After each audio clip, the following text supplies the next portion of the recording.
Hi friends, ನಿಮಗೆಲ್ಲ ಮತ್ತೊಂದು ವಿಡಿಯೋಗೆ ಸ್ವಾಗತ.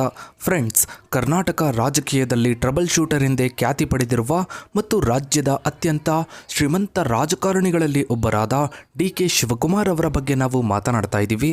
ಇದು ಕೇವಲ ಒಬ್ಬ ರಾಜಕೀಯ ನಾಯಕನ ಕಥೆಯಲ್ಲ, ಬದಲಿಗೆ ಸಾಮಾನ್ಯ ಕೆಲಸದಿಂದ ಶುರುವಾಗಿ ಶತಕೋಟಿ ಆಸ್ತಿಯ ಒಡೆಯನಾದ ಡಿ.ಕೆ. ಶಿವಕುಮಾರ್ ಅವರ ಹಣಕಾಸಿನ ಪಯಣದ ಬಗ್ಗೆ ಮಾತನಾಡ್ತಾ ಇದ್ದೀವಿ. ಡಿ.ಕೆ. ಶಿವಕುಮಾರ್ ಅವರ ಆರಂಭಿಕ ಕೆಲಸ, ಜೀವನ ಮತ್ತು ಅವರು ತಮ್ಮ ಮೊದಲ ಸಂಪಾದನೆಯನ್ನ ಹೇಗೆ ಪ್ರಾರಂಭಿಸಿದ್ರು, ಇವರು ರಾಜಕೀಯಕ್ಕೆ ಕಾಲಿಟ್ಟ ಮೇಲೆ ಇವರ ಸಂಪಾದನೆಯ ವೇಗ ಎಷ್ಟು ಹೆಚ್ಚಾಯಿತು, ಇವರ ಪ್ರಸ್ತುತ ಆಸ್ತಿಗಳು, ವ್ಯವಹಾರಗಳು ಮತ್ತು ನೆಟ್ವರ್ತ್ ಎಷ್ಟಿದೆ, ಇಷ್ಟೊಂದು ಸಂಪಾದನೆ ಹೇಗೆ ಸಾಧ್ಯವಾಯಿತು, ಇವರ ಆಸ್ತಿ ಸಂಪಾದನೆಯ ಸುತ್ತ ಇರುವ ಪ್ರಮುಖ ವಿವಾದಗಳು, ಆದಾಯ ತೆರಿಗೆ ಇಲಾಖೆಯ ದಾಳಿಗಳು ಮತ್ತು ಕಾನೂನು ಹೋರಾಟಗಳು ಯಾವುವು, ಎಲ್ಲವನ್ನ ಇವತ್ತಿನ ಈ ಒಂದು ವಿಡಿಯೋದಲ್ಲಿ ನೋಡ್ತಾ ಹೋಗೋಣ. ವಿಡಿಯೋ ತುಂಬಾನೇ ಇಂಟ್ರೆಸ್ಟಿಂಗ್ ಆಗಿದೆ ಫ್ರೆಂಡ್ಸ್. ವಿಡಿಯೋವನ್ನ ಎಲ್ಲೂ ಸ್ಕಿಪ್ ಮಾಡದೆ ಸಂಪೂರ್ಣವಾಗಿ ನೋಡಿ. ಫ್ರೆಂಡ್ಸ್, ಕರ್ನಾಟಕದ ರಾಜಕೀಯ ಭೂಪಟದಲ್ಲಿ ಪ್ರಮುಖ ವ್ಯಕ್ತಿಗಳಲ್ಲಿ ಒಬ್ಬರಾದ ಡಿ.ಕೆ. ಶಿವಕುಮಾರ್ ಕಾಂಗ್ರೆಸ್ನ ಪ್ರಭಾವಿ ನಾಯಕರಾಗಿದ್ದು, ಇವರನ್ನು ಸಾಮಾನ್ಯವಾಗಿ ಪಕ್ಷದ ಸಂಕಷ್ಟ ಪರಿಹಾರಕ ಎಂದು ಗುರುತಿಸಲಾಗುತ್ತೆ. ಇವರ ರಾಜಕೀಯ ಜೀವನವು ಅಧಿಕಾರದ ಏರಿಕೆ ಮತ್ತು ಆರ್ಥಿಕ ಬೆಳವಣಿಗೆಯಿಂದ ಗುರುತಿಸಲ್ಪಟ್ಟಿದೆ. 2008ರಲ್ಲಿ ಸುಮಾರು 75 ಕೋಟಿಗಳಷ್ಟಿದ್ದ ಇವರ ಕುಟುಂಬದ ಆಸ್ತಿಯ ಮೌಲ್ಯವು 2023ರ ವೇಳೆಗೆ 1414 ಕೋಟಿಗಳನ್ನು ದಾಟಿದೆ. ಈ ಬೃಹತ್ ಆಸ್ತಿ ಸಂಗ್ರಹಣೆಯು ಇವರಿಗೆ ಭಾರತದ ಎರಡನೇ ಶ್ರೀಮಂತ ಸಚಿವರ ಸ್ಥಾನವನ್ನ ತಂದುಕೊಟ್ಟಿದೆ. ಡಿ.ಕೆ. ಶಿವಕುಮಾರ್ ಅವರು 1961ರ ಮೇ 15ರಂದು ಕನಕಪುರ ತಾಲೂಕಿನ ದೊಡ್ಡ ಹಾಲಹಳ್ಳಿಯಲ್ಲಿ ಕೆಂಪೇಗೌಡ ಮತ್ತು ಗೌರಮ್ಮ ದಂಪತಿಗಳಿಗೆ ಜನಿಸಿದ್ರು. ತಮ್ಮ ಶಾಲಾ ಶಿಕ್ಷಣವನ್ನು ಕನಕಪುರದಲ್ಲಿ ಪೂರೈಸಿದ ನಂತರ ಇವರು ಬೆಂಗಳೂರಿನ ಸರ್ಕಾರಿ ಕಲಾ ಕಾಲೇಜಿನಿಂದ BA ಪದವಿಯನ್ನ ಪಡೆದುಕೊಳ್ತಾರೆ. ನಂತರ ಮುಕ್ತ ವಿಶ್ವವಿದ್ಯಾನಿಲಯದಲ್ಲಿ ರಾಜ್ಯಶಾಸ್ತ್ರದಲ್ಲಿ MA ಪದವಿಯನ್ನ ಪಡಿತಾರೆ. ಇವರ ಶೈಕ್ಷಣಿಕ ಹಿನ್ನೆಲೆಯು ರಾಜಕೀಯ ಮತ್ತು ಆಡಳಿತಾತ್ಮಕ ವಿಷಯಗಳಲ್ಲಿ ಇವರಿಗೆ ಹೆಚ್ಚಿನ ಆಸಕ್ತಿ ಇತ್ತು ಅನ್ನೋದನ್ನ ಸೂಚಿಸುತ್ತೆ. ಇವರು 1980ರ ದಶಕದ ಆರಂಭದಲ್ಲಿ ವಿದ್ಯಾರ್ಥಿ ನಾಯಕರಾಗಿ ರಾಜಕೀಯವನ್ನ ಪ್ರವೇಶಿಸಿದ್ರು. ಕ್ರಮೇಣ ಕಾಂಗ್ರೆಸ್ ಪಕ್ಷದಲ್ಲಿ ಗುರುತಿಸಿಕೊಳ್ತಾ ಹೋಗ್ತಾರೆ. 1987ರಲ್ಲಿ ಇವರು ಸಾತನೂರು ಕ್ಷೇತ್ರದಿಂದ ಬೆಂಗಳೂರು ಗ್ರಾಮಾಂತರ ಜಿಲ್ಲಾ ಪಂಚಾಯಿತಿ ಸದಸ್ಯರಾಗಿ ಆಯ್ಕೆ ಆಗ್ತಾರೆ. ಇದು ಇವರ ಚುನಾವಣಾ ರಾಜಕೀಯಕ್ಕೆ ಮೊದಲ ಹೆಜ್ಜೆಯಾಗಿತ್ತು.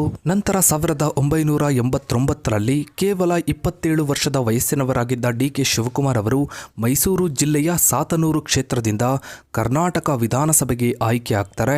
ಈ ಮೊದಲ ಚುನಾವಣಾ ಗೆಲುವಿನ 2 ವರ್ಷಗಳ ನಂತರ ಅಂದರೆ 1991ರಲ್ಲಿ ಇವರು ಎಸ್ ಬಂಗಾರಪ್ಪ ಸಂಪುಟದಲ್ಲಿ ಬಂದೀಖಾನೆ ಖಾತೆಯ ಸಚಿವರಾಗಿ ಸೇವೆಯನ್ನು ಸಲ್ಲಿಸುತ್ತಾರೆ. ರಾಜಕೀಯ ಪ್ರವೇಶದ ಸಂದರ್ಭದಲ್ಲಿ ಡಿ.ಕೆ. ಶಿವಕುಮಾರ್ ಅವರ ಆರ್ಥಿಕ ಮೂಲಭೂತಗಳ ಕುರಿತು 1989ರ ಚುನಾವಣಾ ಅಫಿಡವಿಟ್ಗಳಲ್ಲಿ ಯಾವುದೇ ಸ್ಪಷ್ಟ ಅಥವಾ ಲಭ್ಯವಾದ ದತ್ತಾಂಶವಿಲ್ಲ. ಆದರೂ 2004ರ ಹೊತ್ತಿಗೆ ಇವರ ಆಸ್ತಿ ಅಂದಾಜು 7 ಕೋಟಿ ಇತ್ತು ಎಂದು ವರದಿಗಳು ಸೂಚಿಸುತ್ತವೆ. ಈ ಆರಂಭಿಕ ಬಂಡವಾಳವು 2008ರ ಚುನಾವಣಾ ಘೋಷಣೆಯಲ್ಲಿ 75 ಕೋಟಿಗೆ ಏರಿರುವುದನ್ನು ನೋಡಿದರೆ, ರಾಜಕೀಯಕ್ಕೆ ಪ್ರವೇಶಿಸಿದ ನಂತರ ರಿಯಲ್ ಎಸ್ಟೇಟ್ ಮತ್ತು ಇತರ ಉದ್ಯಮಗಳಲ್ಲಿ ಗಣನೀಯ ಬಂಡವಾಳ ಹೂಡಿಕೆಯನ್ನು ಮಾಡಿರುವುದು ಸ್ಪಷ್ಟವಾಗುತ್ತೆ. ಇನ್ನು ಡಿ.ಕೆ. ಶಿವಕುಮಾರ್ ಅವರ ರಾಜಕೀಯ ವೃತ್ತಿ ಜೀವನವು ಮುಂದುವರಿದಂತೆ ಅವರ ಆರ್ಥಿಕ ಸಂಪತ್ತು ಅಭೂತಪೂರ್ವವಾಗಿ ಬೆಳೆಯಿತು. ಅವರ ಚುನಾವಣಾ ಅಫಿಡವಿಟ್ಗಳ ದತ್ತಾಂಶವು ಈ ಬೆಳವಣಿಗೆಯನ್ನು ಸ್ಪಷ್ಟವಾಗಿ ದಾಖಲಿಸುತ್ತದೆ. ಕಳೆದ 2 ದಶಕಗಳಲ್ಲಿ ಡಿ.ಕೆ. ಶಿವಕುಮಾರ್ ಮತ್ತು ಅವರ ಕುಟುಂಬದ ಒಟ್ಟು ಆಸ್ತಿಯ ಮೌಲ್ಯವು ಹಲವಾರು ಪಟ್ಟು ಹೆಚ್ಚಾಗಿದೆ. 2008ರಲ್ಲಿ ಕನಕಪುರ ಕ್ಷೇತ್ರದಿಂದ ಸ್ಪರ್ಧಿಸುವಾಗ ಅವರ ಒಟ್ಟು ಆಸ್ತಿ 75.60 ಕೋಟಿ ಇತ್ತು. 2013ರ ವೇಳೆಗೆ ಇದು 251.51 ಕೋಟಿಗೆ ಏರಿತ್ತು ಮತ್ತು 2018ರಲ್ಲಿ 840.02 ಕೋಟಿಯನ್ನು ತಲುಪಿತ್ತು. ಇನ್ನು 2023ರ ವಿಧಾನಸಭಾ ಚುನಾವಣೆಯಲ್ಲಿ ಇವರ ಕುಟುಂಬದ ಒಟ್ಟು ಆಸ್ತಿ 1413.80 ಕೋಟಿ ದಾಟಿದೆ. ಆಸ್ತಿಯ ಬೆಳವಣಿಗೆಯಲ್ಲಿ ಅತ್ಯಂತ ನಿರ್ಣಾಯಕ ಮತ್ತು ವೇಗದ ಹಂತವು 2013ರಿಂದ 2018ರ ನಡುವೆ ಸಂಭವಿಸಿದೆ. ಈ ಅವಧಿಯಲ್ಲಿ ಆಸ್ತಿಯ ಮೌಲ್ಯವು 251 ಕೋಟಿಗಳಿಂದ 840 ಕೋಟಿಗಳಿಗೆ ಏರಿಕೆಯಾಗಿದೆ. ಇದು ಶೇಕಡ 234% ಬೆಳವಣಿಗೆಯಾಗಿದೆ. ಈ ಅವಧಿಯಲ್ಲಿ ಡಿ.ಕೆ. ಶಿವಕುಮಾರ್ ಅವರು ಸಿದ್ದರಾಮಯ್ಯ ಸಂಪುಟದಲ್ಲಿ ಶಕ್ತಿ, ಜಲಸಂಪನ್ಮೂಲ ಮತ್ತು ವೈದ್ಯಕೀಯ ಶಿಕ್ಷಣದಂತಹ ಪ್ರಮುಖ ಮತ್ತು ಬೃಹತ್ ಬಂಡವಾಳದ ಇಲಾಖೆಗಳನ್ನು ನಿರ್ವಹಿಸುತ್ತಿದ್ದರು. 2023ರ ಚುನಾವಣಾ ಅಫಿಡವಿಟ್ ಪ್ರಕಾರ ಡಿ.ಕೆ. ಶಿವಕುಮಾರ್ ಅವರ ಕುಟುಂಬದ ಒಟ್ಟು ಆಸ್ತಿ 1,414 ಕೋಟಿಯನ್ನು ದಾಟಿದೆ. ಈ ಮೊತ್ತದಲ್ಲಿ ಡಿ.ಕೆ. ಶಿವಕುಮಾರ್ ಅವರ ವೈಯಕ್ತಿಕ ಆಸ್ತಿಯೇ 1,214 ಕೋಟಿಗೂ ಅಧಿಕವಿದೆ. ಇವರ ಪತ್ನಿ ಉಷಾ ಶಿವಕುಮಾರ್ 133 ಕೋಟಿ ಮತ್ತು ಪುತ್ರ ಆಕಾಶ್ 66 ಕೋಟಿ ಆಸ್ತಿಯನ್ನ ಹೊಂದಿದ್ದಾರೆ.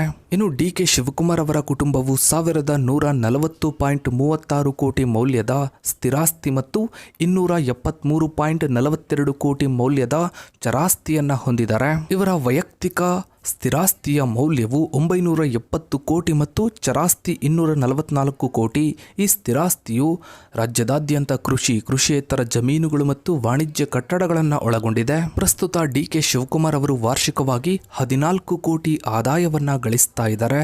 ಇನ್ನು ಇವರ ವ್ಯವಹಾರಗಳು ಬೃಹತ್ ಪ್ರಮಾಣದಲ್ಲಿವೆ ಎಂಬುದಕ್ಕೆ ಸಾಕ್ಷಿಯಾಗಿ 2023ರಲ್ಲಿ ಇವರ ಕುಟುಂಬದ ಒಟ್ಟು ಸಾಲಗಳು 265.07 ಕೋಟಿಗಳಷ್ಟಿವೆ. ಇನ್ನು ಡಿ.ಕೆ. ಶಿವಕುಮಾರ್ ಅವರ ಆರ್ಥಿಕ ಸಾಮ್ರಾಜ್ಯವು ಪ್ರಮುಖವಾಗಿ 2 ಕ್ಷೇತ್ರಗಳಲ್ಲಿ ಕೇಂದ್ರೀಕೃತವಾಗಿದೆ: ರಿಯಲ್ ಎಸ್ಟೇಟ್ ಮತ್ತು ಶಿಕ್ಷಣ. ಈ ವ್ಯವಹಾರಗಳ ನಿರ್ವಹಣೆಯಲ್ಲಿ ಅವರ ಕುಟುಂಬದ ಪಾತ್ರ ಅತ್ಯಂತ ಪ್ರಮುಖವಾಗಿದೆ. ಡಿ.ಕೆ. ಶಿವಕುಮಾರ್ ಅವರು ನ್ಯಾಷನಲ್ ಎಜುಕೇಷನ್ ಫೌಂಡೇಶನ್ನ ಅಧ್ಯಕ್ಷರಾಗಿದ್ದಾರೆ. NEF ಅಡಿಯಲ್ಲಿ ಹಲವಾರು ಶೈಕ್ಷಣಿಕ ಸಂಸ್ಥೆಗಳು ಕಾರ್ಯನಿರ್ವಹಿಸ್ತಾ ಇವೆ. ಇವುಗಳಲ್ಲಿ ವಿಶ್ವೇಶ್ವರಯ್ಯ ತಾಂತ್ರಿಕ ವಿಶ್ವವಿದ್ಯಾನಿಲಯಕ್ಕೆ ಸಂಯೋಜಿತವಾಗಿರುವ ಗ್ಲೋಬಲ್ ಅಕಾಡೆಮಿಕ್ ಆಫ್ ಟೆಕ್ನಾಲಜಿ ಮತ್ತು ಗ್ಲೋಬಲ್ ಕಾಲೇಜ್ ಆಫ್ ನರ್ಸಿಂಗ್ ಪ್ರಮುಖವಾಗಿವೆ. ಈ ಟ್ರಸ್ಟ್ನ ಆಡಳಿತ ಮಂಡಳಿಯಲ್ಲಿ ಅವರ ಕುಟುಂಬದ ಸದಸ್ಯರು ಪ್ರಮುಖ ಸ್ಥಾನವನ್ನು ಹೊಂದಿದ್ದಾರೆ.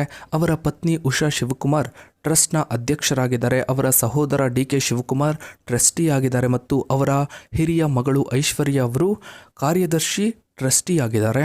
ಇನ್ನು ಡಿ.ಕೆ. ಶಿವಕುಮಾರ್ ಅವರ ಬಹುಪಾಲು ಆಸ್ತಿಯು ಸ್ಥಿರಾಸ್ತಿಯಾಗಿದೆ. ಇದರಲ್ಲಿ ರಾಜ್ಯದಾದ್ಯಂತ ಇರುವ ಕೃಷಿ ಮತ್ತು ಕೃಷಿಯೇತರ ಜಮೀನುಗಳು ಮತ್ತು ವಾಣಿಜ್ಯ ಕಟ್ಟಡಗಳು ಸೇರಿವೆ. ಇವರ ಚುನಾವಣಾ ಅಫಿಡವಿಟ್ಗಳು ರಿಯಲ್ ಎಸ್ಟೇಟ್ ಪಾಲುದಾರಿಕೆಗಳ ಮೂಲಕ ಆದಾಯವನ್ನು ಉಲ್ಲೇಖಿಸುತ್ತವೆ. ಸದ್ಯಕ್ಕಂತೂ ರಾಜ್ಯ ರಾಜಕೀಯಕ್ಕೆ ಸಂಬಂಧಿಸಿದಂತೆ ಕಾಂಗ್ರೆಸ್ನಲ್ಲಿ ಡಿ.ಕೆ. ಶಿವಕುಮಾರ್ ಅವರು ಸಾಕಷ್ಟು ಸುದ್ದಿಯಲ್ಲಿದ್ದಾರೆ. ಅದರಲ್ಲೂ ಪ್ರಮುಖವಾಗಿ ಮುಖ್ಯಮಂತ್ರಿ ಸ್ಥಾನ ಬದಲಾವಣೆಯ ವಿಚಾರಕ್ಕೆ ಸಂಬಂಧಿಸಿದಂತೆ ಡಿ.ಕೆ. ಶಿವಕುಮಾರ್ ಅವರು ತುಂಬಾನೇ ಸುದ್ದಿಯಲ್ಲಿದ್ದಾರೆ. ಒಂದು ಕಡೆ ಈಗಿನ ಮುಖ್ಯಮಂತ್ರಿ ಸಿದ್ದರಾಮಯ್ಯ ಅವರು ಮುಖ್ಯಮಂತ್ರಿ ಸ್ಥಾನವನ್ನು ಬಿಟ್ಟುಕೊಡುವ ಬಗ್ಗೆ ಯಾವುದೇ ಸುಳಿವನ್ನು ಕೂಡ ನೀಡ್ತಾ ಇಲ್ಲ. ಇನ್ನು ಮತ್ತೊಂದು ಕಡೆ ಡಿ.ಕೆ. ಶಿವಕುಮಾರ್ ಅವರು ಮುಖ್ಯಮಂತ್ರಿ ಸ್ಥಾನಕ್ಕಾಗಿ ಸಾಕಷ್ಟು ಪ್ರಯತ್ನವನ್ನು ಪಡ್ತಾ ಇದ್ದಾರೆ. ತಮ್ಮದೇ ಆದ ರೀತಿಯಲ್ಲಿ ಕಾರ್ಯತಂತ್ರವನ್ನು ಕೂಡ ರೂಪಿಸ್ತಾ ಇದ್ದಾರೆ. ಡಿ.ಕೆ. ಶಿವಕುಮಾರ್ ಅವರು ಸದ್ಯಕ್ಕೀಗ ಉಪಮುಖ್ಯಮಂತ್ರಿ ಆಗಿದ್ದಾರೆ. ಕೇವಲ ಅಧಿಕಾರದಲ್ಲಿ ಅಷ್ಟೇ ಅಲ್ಲದೆ ಆರ್ಥಿಕವಾಗಿಯೂ ಕೂಡ ಅವರು ಸಾಕಷ್ಟು ಬಲಿಷ್ಠವಾಗಿದ್ದಾರೆ. ಸೊ ಫ್ರೆಂಡ್ಸ್, ಇದಾಗಿತ್ತು ಇವತ್ತಿನ ಈ ಒಂದು ವಿಡಿಯೋದ ಬಗ್ಗೆ ನಿಮ್ಮ ಅನಿಸಿಕೆ ಅಭಿಪ್ರಾಯಗಳನ್ನು ತಪ್ಪದೆ ಕಮೆಂಟ್ ಸೆಕ್ಷನಲ್ಲಿ ಕಮೆಂಟ್ ಮಾಡಿ. ಹಾಗೆ ವಿಡಿಯೋಗೊಂದು ಲೈಕ್ ಮಾಡ್ತಾ ವಿಡಿಯೋನ ಆದಷ್ಟು ಎಲ್ಲ ಕಡೆ ಶೇರ್ ಮಾಡಿ. ನೀವಿನ್ನೂ ನಮ್ಮ ಚಾನಲ್ಗೆ ಸಬ್ಸ್ಕ್ರೈಬ್ ಆಗಿಲ್ಲ ಅಂದರೆ ಕೆಳಗಡೆ ಕಾಣೋ ಸಬ್ಸ್ಕ್ರೈಬ್ ಬಟನ್ನ ಕ್ಲಿಕ್ ಮಾಡಿ. ಹಾಗೆ ಪಕ್ಕದಲ್ಲಿ ಕಾಣೋ ಬೆಲ್ ಐಕಾನ್ ಕೂಡ ಕ್ಲಿಕ್ ಮಾಡಿ. Thanks for watching.